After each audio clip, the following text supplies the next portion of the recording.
Movie की शुरुआत में हमें एक बूढ़े बाबा और एक छोटे बच्चे को जंगल में दिखाते हैं। वो बच्चा पूछता है कि जंगल में इतने सारे पेड़ हैं, इनको पानी कौन देता है। तो बूढ़े बाबा कहते हैं यहाँ के पेड़ पौधों को पानी भगवान बारिश करके देते हैं। फिर बच्चा पूछता है कि यहाँ के जानवर को भूख लगती होगी तो क्या खाते होंगे। तो बूढ़े बाबा कहते हैं जंगल में जो पंछी है वही एक दूसरे के भूख मिटाते हैं। कीड़े को खरगोश खाते हैं, छोटे जानवर को बड़े जानवर खाते हैं, सभी अपने भूख मिटाने के लिए एक दूसरे को पीछे पड़े रहते हैं। फिर बच्चे को बूढ़े बाबा एक मास्क पहना देते हैं। फिर हमें दिखाते हैं कुछ लड़कियों के चेन से बांध कर रखे हैं। फिर इधर न्यूज़ चैनल पे चर्चा पर बना है कि 16 लड़कियां गायब हो गई हैं, पुलिस क्या कर रही है। सीएम पर दबाव बनाने लगते हैं। फिर सीन में दिखाते हैं कि रेड कार से लड़की जा रही थी तो उसकी कार खराब हो जाती है और वे वहीं पे मास्क दिखाता है जो बूढ़े बाबा ने उस बच्चे को पहनाया होता है। इधर सीएम प्रेस कॉन्फ्रेंस रखते हैं ताकि उनके ऊपर सवाल उठना बंद हो जाए।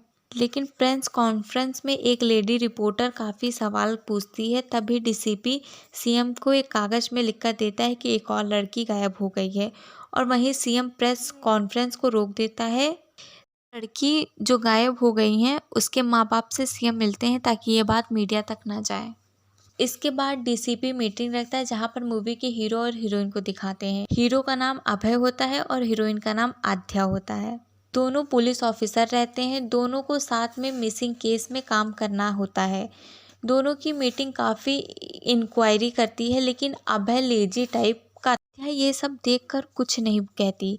इंक्वायरी करते करते 6 महीने बीत जाते पर किसी को कोई प्रूफ नहीं मिलता है। आध्या इस चीज़ से काफ़ी अपसेट हो रहती है। तभी वहाँ अभय आ जाता है तो आध्या काफ़ी गुस्सा करती है क्यों अभय इनमेच्योर तरीके से काम करता था, काम में लेजीपन दिखाता था। फिर वहाँ से आध्या चली जाती है। फिर कहानी पास्ट में जाती है जहाँ अभय और आध्या दोनों जब सिविल सर्विस के ट्रेनिंग पीरियड में थे तो वो दोनों साथ में थे। दोनों एक दूसरे से प्यार करते थे, सब कुछ अच्छा था। आध्या बिना अभय को बताए यूपीएससी का एग्ज़ाम दिया था, उसका सिलेक्शन आईपीएस में हो गया था। यही अभय को काफ़ी हर्ट हुआ और दोनों अलग हो गए। अब कहानी प्रेजेंट में आती है जहां अभय केस के बारे में सोचती है तो उसे अभय की बात आ जाती है। तो उन 17वीं लड़की में से कितनों के पास फ़ोन है यह पता करने को कहती है। 17 लड़की में से 3 लड़की के पास फ़ोन था जब गायब हुई थी। वो लोकेशन को ट्रैक करती है तो एक फ़ोन की दुकान का पता चलता है। वहाँ पर आध्या की टीम पहुँचती है तो लड़के से वो फ़ोन लेती है जो उस लड़की के आईडी लॉगिन किया था। तो पता करने पर पता चलता है कि वो फेक आइडेंटिटी से फ़ोन लिया होता है जो कि काफ़ी क्राइम करने वाले लोग यही करते हैं। तो अभय कार्तिकेय हॉस्पिटल के स्टाफ हॉस्पिटल का सिस्टम डिवाइस हैक कर लेता है। तो अभय आध्या को पता चलता है कि कार्तिकेय हॉस्पिटल डार्क वेब से कनेक्टेड है जिसमें ऑर्गन्स के लिए काफ़ी मेल आते हैं। तो आध्या कहती है कि ये सब ऑर्गन्स के लिए हो रहा है और जा रही होती है डीसीपी को बताने। अभय रोक लेता है कि हमारे ये सीढ़ियाँ उतरते ही ये सब डिलीट कर देंगे और ऊपर से प्रेशर आएगा वो अलग। अगर चाहती हो कि वाकई में कि कुछ हो तो पहले प्रूफ इकट्ठा करना होगा क्योंकि कार्तिकेय हॉस्पिटल का ओनर सीएम का रिश्तेदार है। फिर सीन में दिखाते हैं कि हॉस्पिटल में एक आदमी है जो कि बोया को कॉल करता है कि नया माल कब तक आएगा, जिसका लोकेशन ट्रैक करके बोया के बारे में पता चल जाता है जो कि 10 साल का था। तो केरला से भाग कर आया था। लड़की को किडनैप करता है, उनको अपने पास रखता है, फिर बेरहमी से मार देता है। आध्या कहती है ठीक है इसको पकड़ते हैं। फिर मूर्ति कहता है कि बोया काला बागा में रहता है। वहाँ बोया किस जगह रहता है किसी को नहीं पता। वहाँ नए लोग को जाने नहीं देते हैं, कोई जाएगा तो मार देते हैं। तो आध्या कहती है आज तक कोई पुलिस वाला नहीं गया। तो मूर्ति बताता है 15 साल पहले एक पुलिस वाले ने एंट्री जैसे ही काला बागा में की उसे वहीं मार दिए। तो काला बागा में जाने को अभय तैयार हो जाता है। काला बागा के एक बच्चे के साथ जाता है डॉक्टर बन के। वो बच्चा दिखा देता है कि यहीं बोया रहता है। तो वहाँ छोटे बच्चे क्रिकेट खेल रहे होते हैं तो उनका बॉल गुम हो जाता है। तो अभय देता है बॉल और कहता है कि मुझे बैटिंग करनी है। सब मान जाते हैं। बैटिंग के बहाने बोया जहाँ रहता है वहाँ बॉल मार देता है। तो बॉल में सीसीटीवी कैमरा लगा होता है और कैमरे में लड़कियों को बांध कर रखते हैं, ये दिख जाता है। तभी अभय को छोटे बच्चे कुछ बॉटल फेंक के सर पे मार देते हैं। तभी वहाँ बोया और उसकी गैंग आ जाती है। इधर फाइट होती है, उधर आद्या डीसीपी से ऑर्डर लेकर वहाँ पहुँच जाती है। बोया को अरेस्ट कर लेते हैं, लेकिन उसको अभय काफ़ी मारा होता है तो हॉस्पिटल में एडमिट किए होते हैं और वहाँ की लड़कियों को रेस्क्यू कर लिए होते हैं। उधर सीएम प्रेस कॉन्फ्रेंस रख के बता देता है सारी लड़कियों को बचा लिए। आद्या अभय को घर छोड़ने जाती है तो उसके साथ घर में अंदर आने को कहती है। अंदर जाते ही दोनों में प्यार उमड़ जाता है, दोनों फिर एक हो जाते हैं। फिर हमें दिखाई देता है कि बूढ़े बाबा और उसके साथ छोटे बच्चे को जो साथ में जा रहे होते हैं, वहाँ एक लेडी लिफ्ट के लिए खड़ी होती है। तो बच्चा कहता है आंटी मेरे बाबा को देखते रहिए, मैं पाव लेकर आता हूँ। और जैसे ही पाव लेने के बाद दुकान बंद होती है, वो दोनों लड़की को मार देते हैं।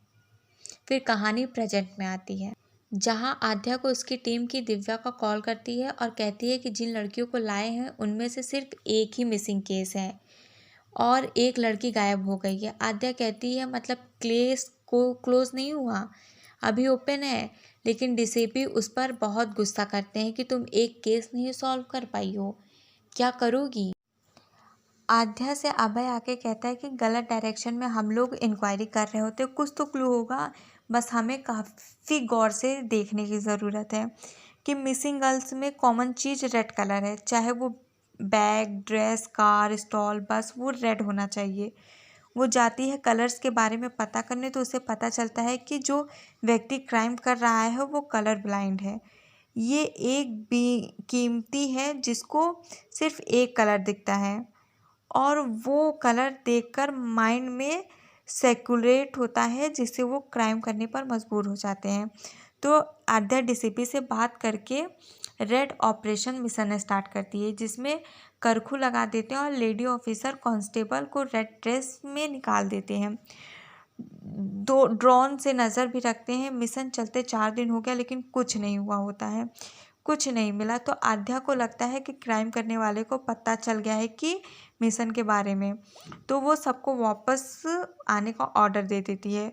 तो वापस दिव्या को जब ड्रॉप करता है तो उसके साथ वो कहता है कि दिव्या तुम्हारी जैकेट फटी है, तो वो उल्टा पहन लेती है। तो वो उल्टा पहन लेती है। उल्टा करने से उसमें पूरा कलर रेड हो जाता है, जो कि सीधा जैकेट ब्लू कलर की थी। और फिर दिव्या मिसिंग हो जाती है। आद्या पर डीसीपी बहुत गुस्सा करते हैं कि रेड मिशन का आइडिया तुम्हारा था, अपने ही टीम के लोग को नहीं बचा पाई। दिव्या ने तो ब्लू जैकेट पहनी थी, अब ये केस सीबीआई को दे रहे हैं। आद्या अकेले बैठी है कर काफ़ी सोचती है तो उसे वही ब्लू जैकेट दिखती है जिसको उल्टा करने पर रेड हो जाता है, पर वो सीधा ब्लू कलर की होती है। फिर दिव्या आद्या अकेले बैठ के सोचती है तो उसको क्लियर हो जाता है कि वो जो सोची थी वो सही है।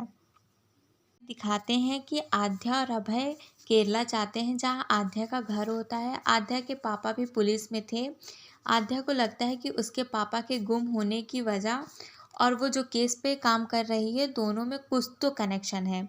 तो आद्या को जो मास्क हैदराबाद में मिला था, वही सेम मास्क उसके पापा के स्टोर रूम में मिला होता है। आद्या पता करने के लिए केरला के पुलिस स्टेशन में जाती है। वहाँ उसके पापा के दोस्त मिलते हैं, जिनसे पता चलता है कि कुछ दिन से आसपास के गांव की काफ़ी लड़कियां गायब हो रही थी, जिसकी वजह से उनके पापा काफ़ी ही अपसेट थे, क्योंकि बहुत इंक्वायरी करने के बाद भी कुछ पता नहीं चल पा रहा था। पर एक दिन उनको वहीं अजीब सा क्राइम सीन पर एक मास्क मिला और एक बुक मिली जो कि संस्कृत में थी।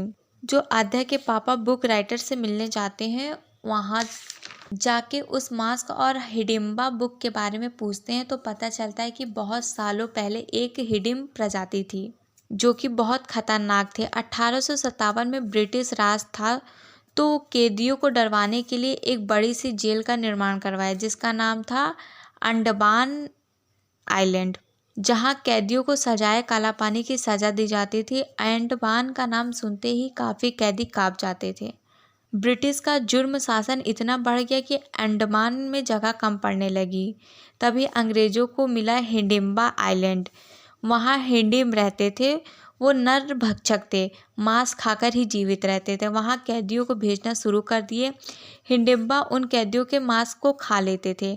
15 अगस्त 1947 में अंग्रेज देश छोड़कर चले गए, लेकिन हिडिंबा जाति को मानव मांस खाने की आदत हो गई थी। उसी समय भारत सरकार ने 1977 एक्ट छोटे बड़े जिम्मेदारों अपने खजाने को छुपाने के लिए समय भारत सरकार ने जारी किया था 1977 एक्ट। छोटे बड़े जमींदार अपने खजाने को छुपाने में लगे थे। तभी हिडिंबा आइलैंड के बारे में पता चल गया। वहां से उन जातियों को मार कर भगा दिया गया। हिडिंबा एक पास के गांव में पहुंचे जहां एक औरत जा रही होती है तो उनको मार कर खा रहे होते हैं कि गांव का एक आदमी देख के जाके सब गांव वालों को बता देता है। तो हिडिंबा के जितने भी ग्रुप के होते हैं सबको जला देते हैं और यहाँ ही सबको लगता है कि हिडिंबा का परिवार ख़त्म हो गया है। फिर वहाँ से आध्या के पापा को पता चलता है कि गांव में एक बूढ़ा आदमी ही है जो क्राइम कर रहा होता है। उसे जाते हैं पकड़ने, वो बूढ़ा आदमी उनके ही मार देता है और दोनों आपस में मार कर मर जाते हैं। और फिर लगता है कि हिडिंबा की कहानी यही ख़त्म हो गई है। फिर कहानी प्रेजेंट में आती है जहाँ आध्या को इन सब पर यकीन करना मुश्किल था। तो हिडिंबा बुक के राइटर से मिलने जाती है। तब राइटर पता लगाने पर पता चलता है कि एक गांव में मटन काटने की दुकान के पास एक विचित्र आदमी बैठा मिला था। वो यही आदमी था जो हिडिंबा को जला रहे थे, तो उनमें से एक आदमी बच गया था, वो यही था। तो उसको काम देते थे, तो वहीं पे ईमानदारी मेहनत से काम करने लगता है और वहीं के गांव की लड़की से शादी कर लेता है। दोनों बहुत प्यार से रहते हैं। 1 साल बाद दोनों को एक बेटा हो जाता है, पर कुछ दिन बाद उसकी बीवी की डेथ हो गई होती है। हिडिंबा अपने बीवी के लिए रोने के कारण उसकी आंखें खराब हो जाती, सिर्फ उसको रेड कलर ही दिखता है। आध्या अभय दोनों बहुत शौक थे। अब उस हिडिंबा का जो बेटा था उसको ढूंढने की बारी थी। तो सबका शक जाता है बोया के ऊपर, क्योंकि वो पहले ही मारने वारने में एकदम राक्षस ही था। एकदम यकीन हो जाता है आध्या को कि बोया ही क्राइम कर रहा है। उसके लिए प्रूफ लेने के लिए वो स्कूल जाती है जहाँ पे बोया पढ़ा होता है बचपन से। फिर आध्या को कॉल आता है कि बोया भाग गया है। अभय कहता है कि बोया के बॉडी में ट्रैकर लगाया हूँ, पता चल जाएगा वो कहाँ है, तुम जाओ प्रूफ लेकर आओ, मैं उसे ढूंढ लेता हूँ। आध्या को पूरा यकीन बोया पर ही होता है। आध्या स्कूल जाती है। डॉक्यूमेंट्स ढूंढने पर जब मिलता है तो आध्या के होश उड़ जाते हैं, क्योंकि उसमें हिडिंबा के बेटे की फ़ोटो होती है बचपन की और उसके पीठ में मसा का निशान होता है। तभी आध्या का होश उड़ जाता है, क्योंकि हिडिंबा का बेटा बोया नहीं बल्कि अभय है, हीरो ही है। मतलब जस्ट इमेजिन, पहली ऐसी मूवी है जिसमें हीरो ही विलन है। इंटरेस्टिंग। आध्या काफ़ी रोती है क्योंकि वो अभय को बहुत प्यार कर रही होती है। इधर अभय भी बोया का ढूंढकर उसको मार देता है और फिर अभय का असली चेहरा जो उसने कैसे किया, क्यों किया, ये सब सीन दिखाते हैं। आध्या अभय के घर पहुंचती है प्रूफ लेने के लिए, तो उसे वह रेड रूम मिलता है, पर अभय आध्या को मारने लगता है। अभय को खुद पर काबू नहीं रहता है, पर अभय अपने ऊपर काबू कर लेता तो बताता है कि जब वो दोनों ट्रेनिंग पीरियड में थे, आध्या के हाथ कट जाता है तो चूसने लगता है, मतलब खून पीने लगता है, पर आध्या मजाक में लेती है, लेकिन आध्या को कुछ कर ना दे इसीलिए छोड़ देता है। और तो और उसे तक पहुंचने के लिए अभय ने ही आध्या को प्रूफ दिया होता है और आध्या को गन देकर कहता है कि मुझे मार दो, ये सब ख़त्म करो, क्योंकि मैं ऐसे और नहीं जी सकता। तो आध्या अभय को मार देती है और कहानी यहीं पे ख़त्म होती है।